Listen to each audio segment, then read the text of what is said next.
पहचान क्या भीड़ कम कर लो।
वालों की कभी हार नहीं होती है तो लहरों से जो डरता है उसकी नौका पार नहीं होती है।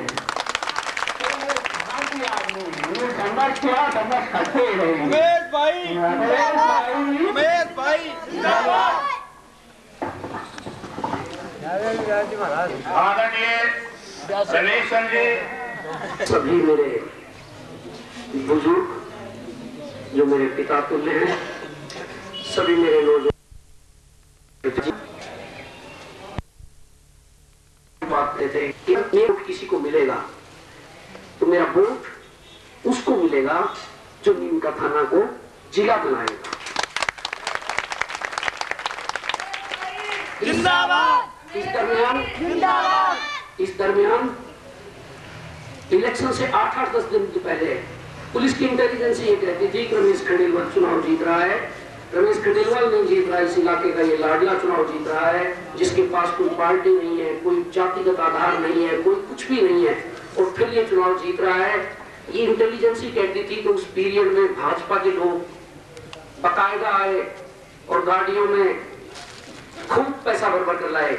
मेरे से छोटे से संपर्क हुआ, मेरे संपर्क नहीं हुआ, मेरे से छोटा राधेश्याम जी संपर्क हुआ उनका कि चुनाव जीतेंगे, जितने पैसे चाहिए उतने ले लेंगे। उन्होंने हाथ जोड़ के यही कहा कि हमारे पास अगर 2 रुपए है तो 2 रुपए लगाएंगे और हमारे पास में 5 रुपए है तो 5 रुपए लगाएंगे, क्योंकि हमारे गांव ढाणी से भी हम लोगों का आशीर्वाद मिल रहा है। इतना ज्यादा हम वो बात नहीं मान के चल रहे कि पैसा ही इसका आधार हो।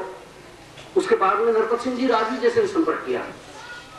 मीडिया में बैठे हुए रिशपाल जी कविया उनके साथ बैठे हुए थे। उन्होंने ये क्षेत्र इसमें 29 किलोमीटर लंबी और 5 किलोमीटर लंबी चौड़ी एक कॉपर की बेल्ट हमारे डॉक्टर के पास से लेके और मीना के नालों तक फैली हुई मिली है, जो पूरे हिंदुस्तान को कॉपर सप्लाई करेगी।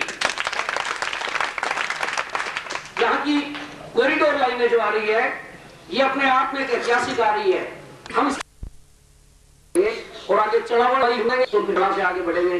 तो मैं पुनः आपको ये बात और कुछ ने कुछ लेकिन बात है, उस रोज घोषित क्या हुआ, 20,000 आदमी इकट्ठे होने के बाद में भी हमने एक बार साईं जी के सामने हमारे विधायक महोदय से ये सुना था कि अगर ये जिला नहीं बना तो मैं इस्तीफा दे दूंगा, लेकिन 25,000 की भीड़ के सामने अगले ने इनकार कर दिया कि मैंने कहा ही नहीं। उसी वक्त मोबाइल पे हम उनका समाचार सुन रहे थे, उसी वक्त मैं कहता हूं ऐसा झटका लगा कि ये सब कुछ मटिया में मिल गया। लेकिन हमने कहा जी आपने तो आके अभी 2 साल 1.5 साल से तो इसको देखा है और 15 दिन में इसका अध्ययन किया था। हम यहाँ 15-20 साल से गहराई से अध्ययन कर रहे हैं। ना तो यहाँ के नौजवान मुर्दा हैं, ना यहाँ के लोग मुर्दा हैं। हो सकता है कि आप किसी किराए के मकान में ठहरने आए हो और चलते वक्त इस किराए के मकान की कड़ी की और दरवाजे ठीक करवाने की आपको चिंता नहीं, लेकिन फर्श को ठीक करवाने की भी हमारी चिंता है। हम लोगों की चिंता है, जो यहाँ रहते हैं उनकी चिंता है। ना तो फर्श को टूटने देंगे, ना दरवाजे को टूटने देंगे। इस मकान के को अगर गलती से या किसी वजह से आप इसके किराएदार बन के आ गए तो आपको ये कहने की क्या जरूरत थी कि हमने तो कहा ही नहीं। कितने अफसोस की बात है, 30,000 लोगों के बीच में ये कह दिया, जबकि हमने सबके सामने कहा था। खैर उनका इंटरेस्ट नहीं हो सकता है, उनका चाव ना हो, लेकिन हमारी मजबूरी है, हमारे नौजवानों के विकास की मजबूरी है। हमारे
Thank you.